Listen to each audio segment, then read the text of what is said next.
Di ba noong kay Corona, ganun din? Oh, wala namang ebidensya pero kinonvict si Corona. Unbecoming, sinasabi ni De Lima. O sige, mag-usap tayo ng unbecoming. Sige nga, sinusubuan ka ng saba. Noong driver mo, may nagsabi! May asawa yung tao. May asawa ka. Inamin mo na eh. Frailties of a woman. Unbecoming yun. Yun ang unbecoming, Manang Laila. Yun ang unbecoming.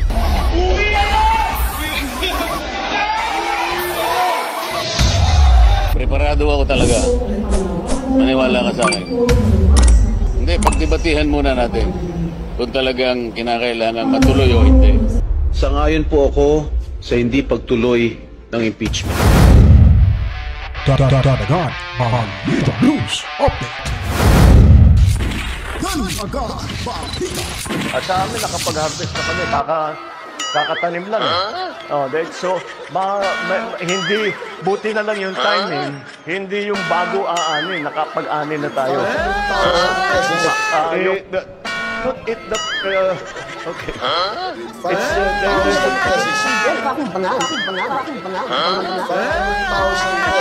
They say milyonaryo, sama-sama tayo, babago muli. Para maging milyonaryo.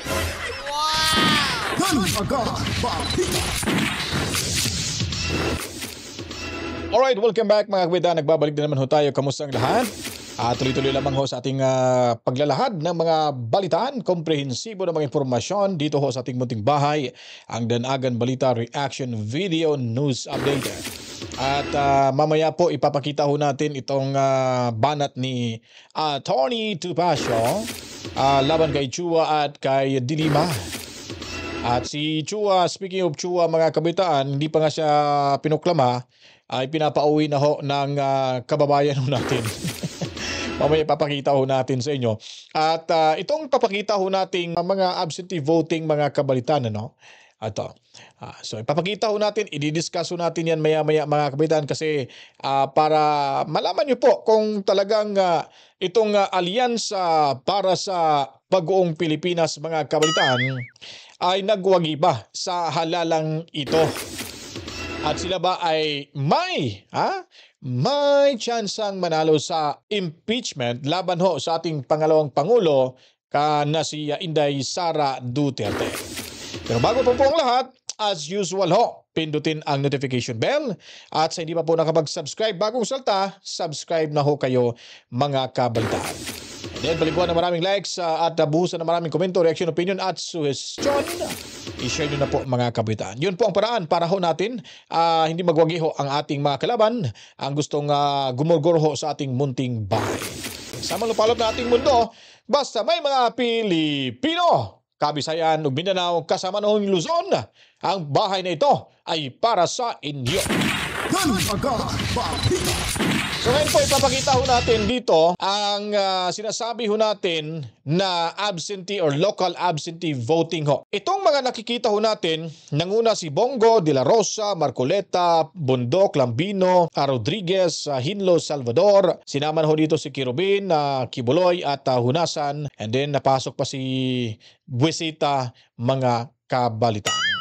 So ito po ay ang local absentee voting ng AFP, ng nasa gobyerno ho, PNP at ang media practitioners. Resulta ho ito na mula ho sa COMELEC website mga kabalitaan.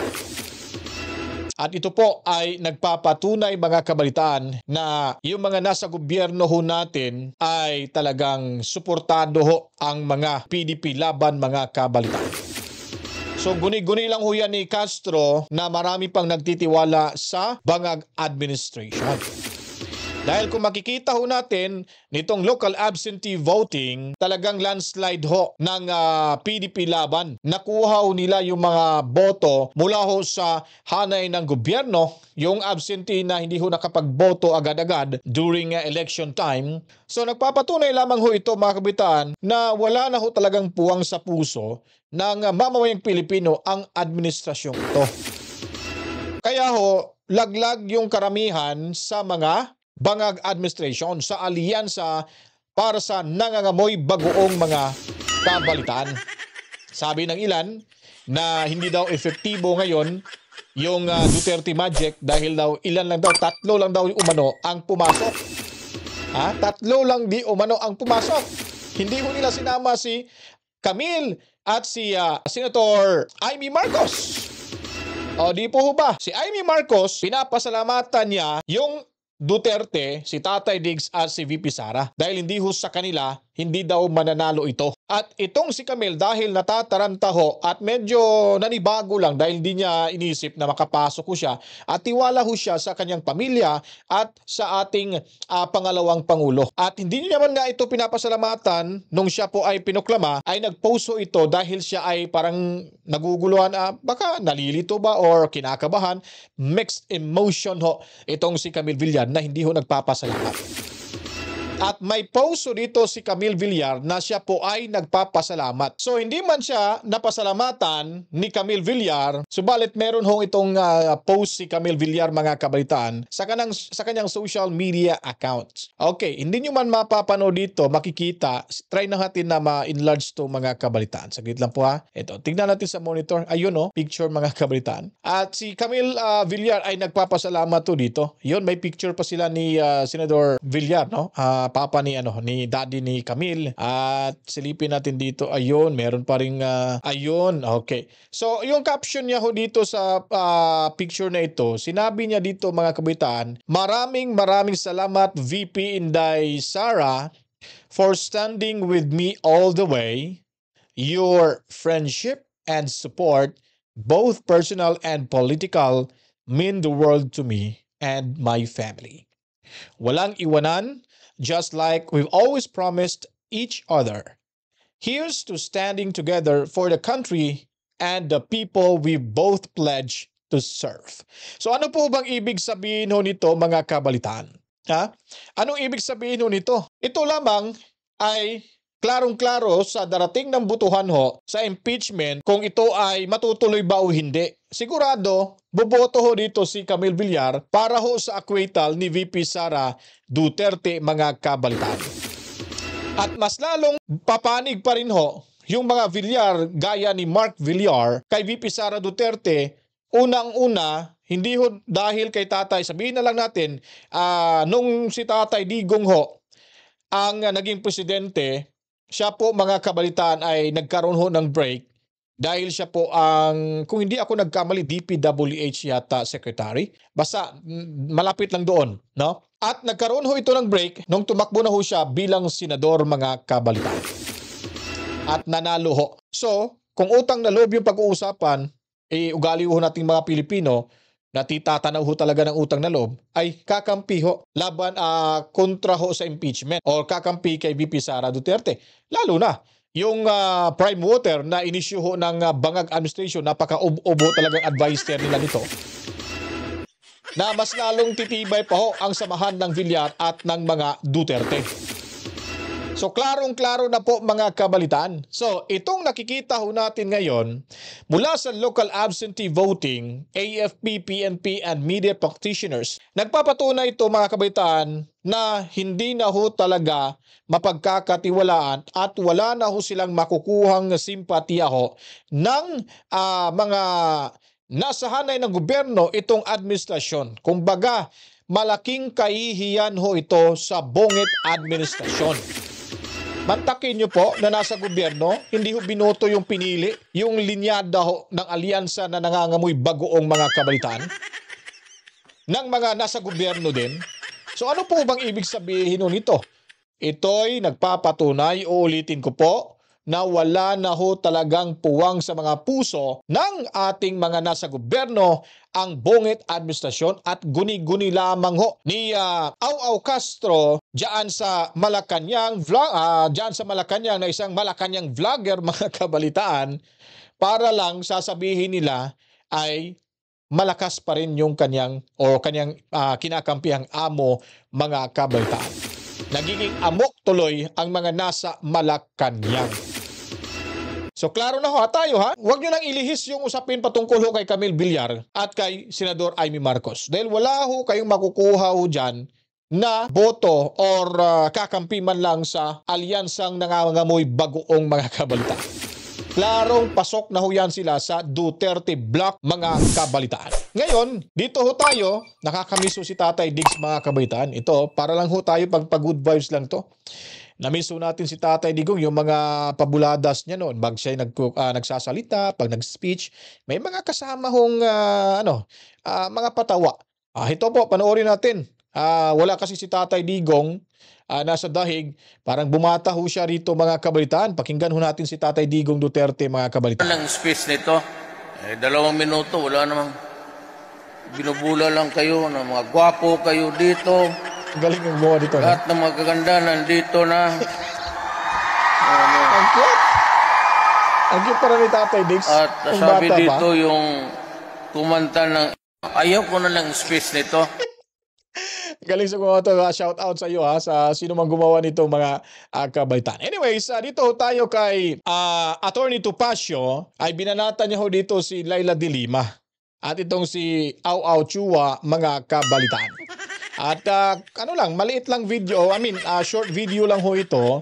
At magpaproceed tayo doon kay Congressman Marcoleta dahil si Marcoleta po handa hong banggain itong 12 prosecutors ng mayabang kapulungan, mga kabalitaan. At papakinggan muna natin kung anong maririnig natin at malalaman mula ho kay Atty. Topacio laban ho sa mga kumukontra sa dating administrasyon. Yun ang sinasabi ko. Eto, ganun din si Laila de Lima. At itong kasong ito, inabsuelto si Laila de Lima. Pero si OSG Menardo Guevara ay nag-apila. Pumunta siya sa Court of Appeal, sabi niya, on certiorari, sabi niya, grave abuse of discretion ang ginawa ng Court of Appeals. Bakit? Ng Regional Trial Court, Okay. Regional Trial Court, bakit? Kasi binase lamang niya ang pag-absuelto kay de Lima sa recantation ng isang tao, si Ragos. Paano yung mga iba pang nagtestigo labang kay de Lima at hindi diniscuss? Kasi ang rule para maging valid ang isang desisyon, it must state the facts and the laws on which it is based. Ayun. As an element of due process. Para malaman nung tao na natalo, bakit ako natalo? Eto hindi eh. So, binaliwala yung pag-acquit kay Senator de Lima. Eto ang problema. Bine-verify ko pa. Kasi si Senator de Lima nag-apply ng bail.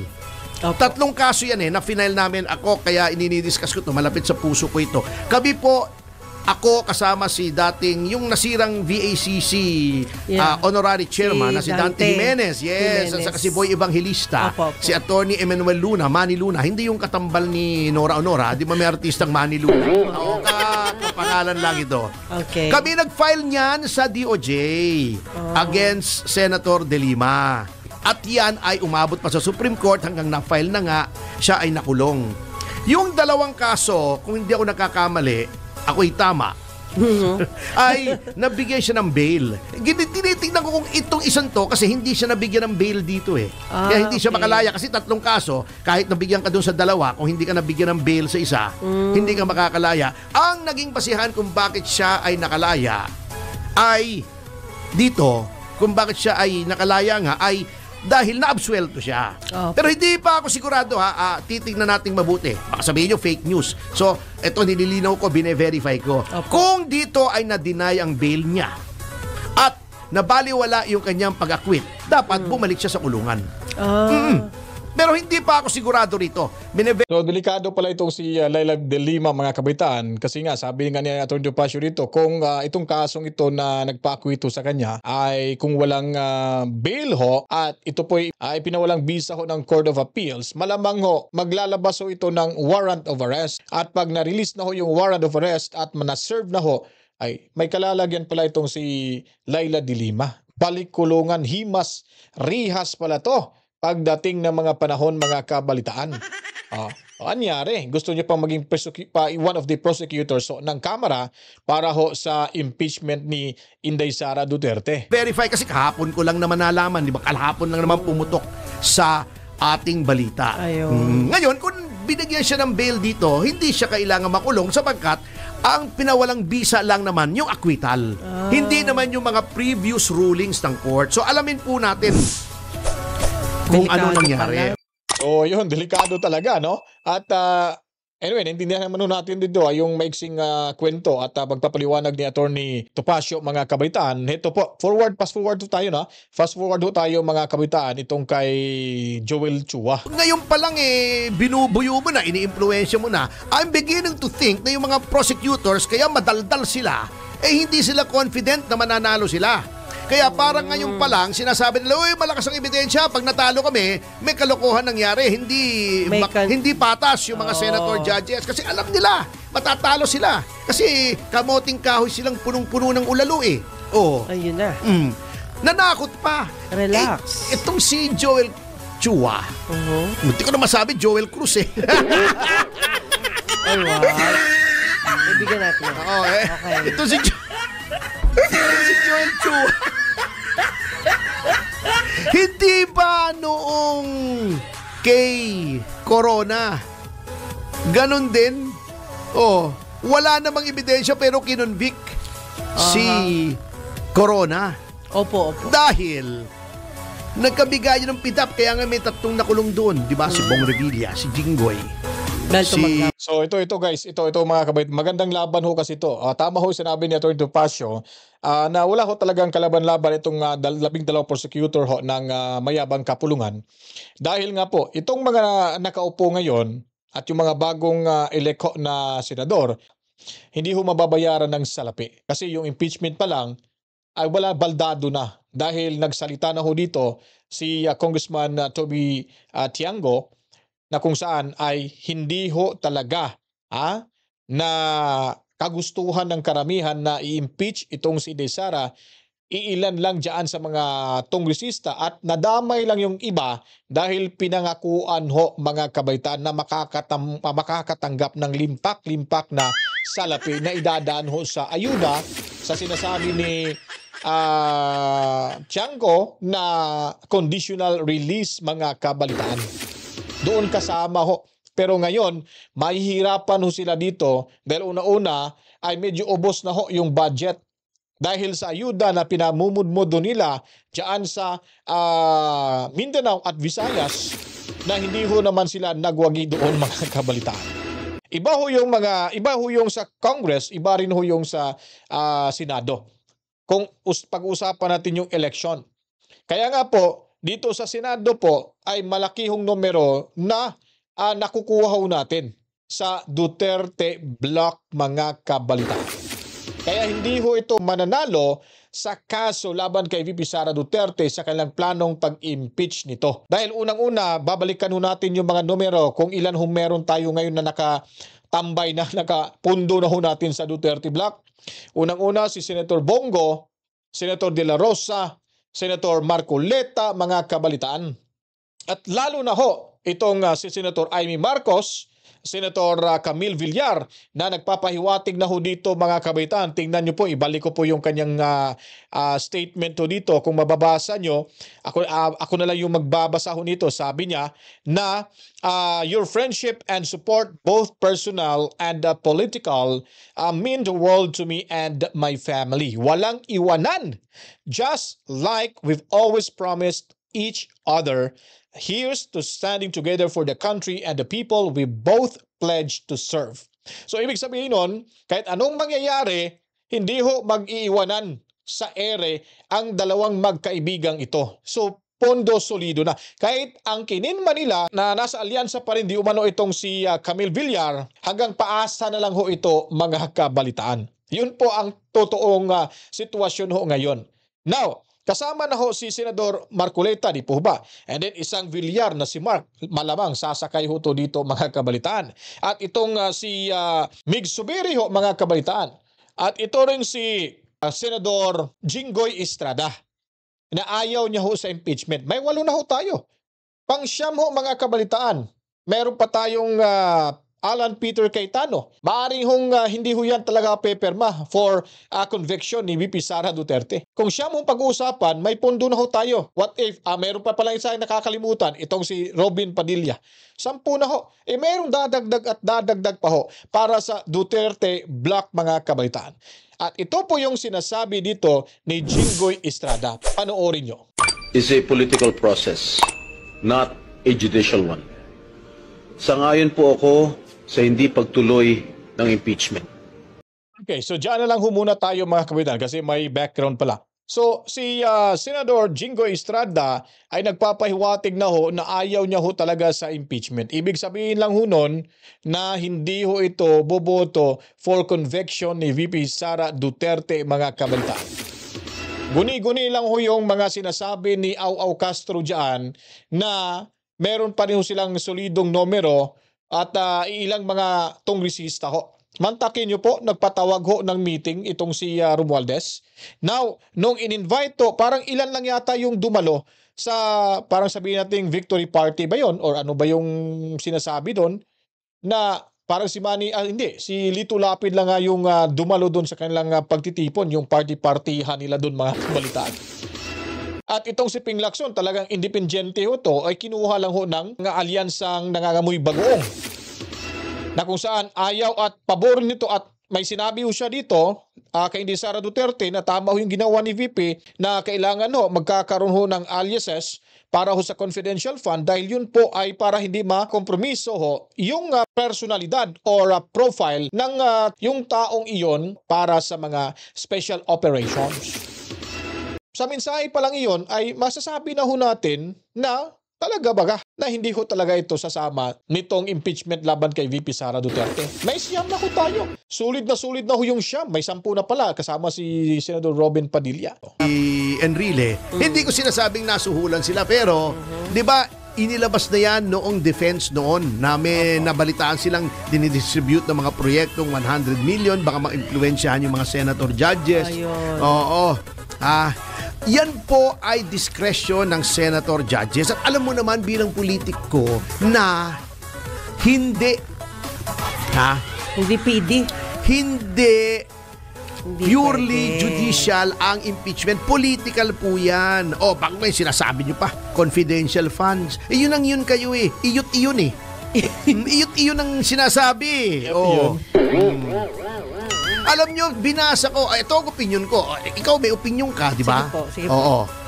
Si Joel Chua, may opinion yung mga prosesyo. May opinion din ako, binasa ko, nakakatawa, Kengkoy. Kengkoy. Pati ba naman yung sa sheriff, di ba? Kung ano nung sinasama nila na hindi impeachable offense. Anak ng pating kayong mga buhay kayo. Unbecoming, sinasabi ni De Lima. Hindi naman impeachable offense ang unbecoming. Laila, gusto mong mag-usap tayo tungkol sa unbecoming. Alam mo, unbecoming, yung pinapatulan mo, driver mo, unbecoming yun. Diba?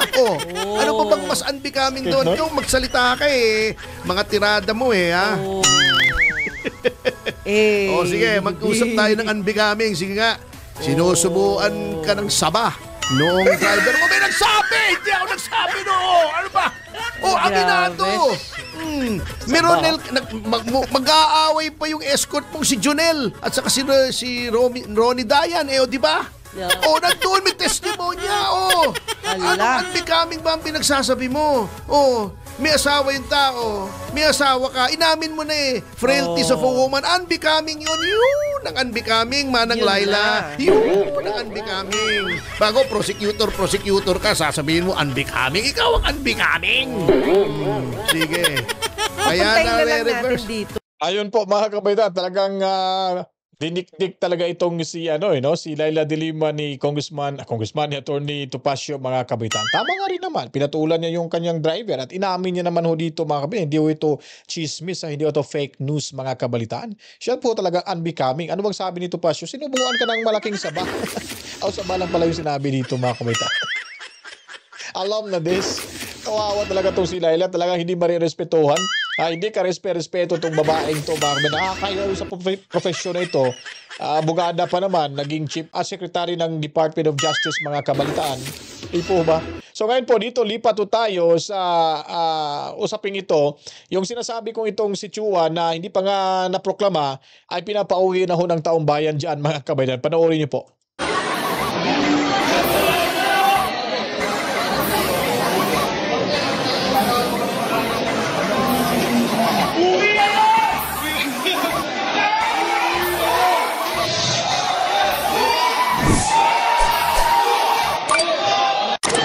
So yun ang sinasabi ko sa inyo eh. Ewan ko ba, ba't nanalo to mga kabayan? Dami palang kagalit itong mga konstituente nito sa kanyang distrito. Pinapauwi na ho. So malaking insulto ho ito mga kabalitaan. Nakakahiya ho talaga itong klaseng taong tong mukhang pera na nabayaran ho dahil pumirma sa impeachment. Ito'y ayon po ni ni attorney Congressman Chanco. Eh sino bang pumirma? Sabi may may conditional release daw mga kabalitaan. Kaya nagsipirmahan mga kapitan. So kahit hindi natin sabihin na direct ko silang binigyan ng pera pero dinadaan ho sa ayuda at proyekto. So bayad pa rin dahil ang usapin ho dito ay pera ho mga kabalitaan. So yan po ang isa sa limbawa na napakalaki ng tiyan dahil ho ito ay kamag-anak ni Lalay. Kamag-anak ni Tamba mga kabalitaan. Ba't di pa to Ba't dito natalo? Malamang baka ginamit yung pera mga kabalitaan. Ito ating hindi naman yung perception na ho natin, yung duda lang ho natin dito mga kabalitaan. Hindi ko naman sinabi ginawa niya pero may posibilidad dahil malaki sigurong pera nito na natatanggap ho sa kanyang mula kay Tamba na dinadaan sa ayuda-ayuda mga kabalitaan. Dahil siya po nag-imbestiga na nangunang nag-imbestiga ho kay Sara Duterte. Swerte nanalo to pero sa susunod ay talagang taob na to mga kabalitan. Itataob to sa susunod na eleksyon pag si Sara nakalusot to sa impeachment nito. Sigurado naman na makakalusot talaga si Sara Duterte. Pero talagang manginiggo sila at mga tugo sila sa kanilang sa haharap ho sa kanila diyan sa impeachment trial sa Senado. Itong mamang ito yung iniendorso natin mga kabalitaan na kung saan ay handa ho niyang banggain kung sino man dyan sa prosecutor na yan sa Kamara ang haharap para ho sa pagdinig at sa trial ho ng impeachment laban kay VP Sara Duterte mga kabalitaan.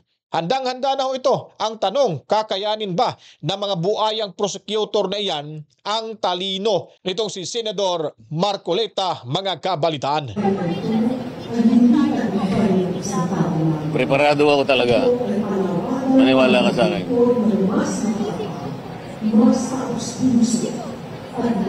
Hindi, pagdebatihan muna natin kung talagang kinakailangan matuloy o hindi.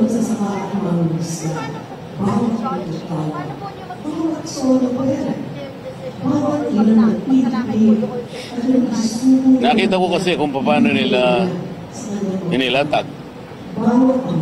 Mali ang batayan, mali ang proseso. Kasama ako, di ba? So mula doon, alam ko na kung anong gagawin.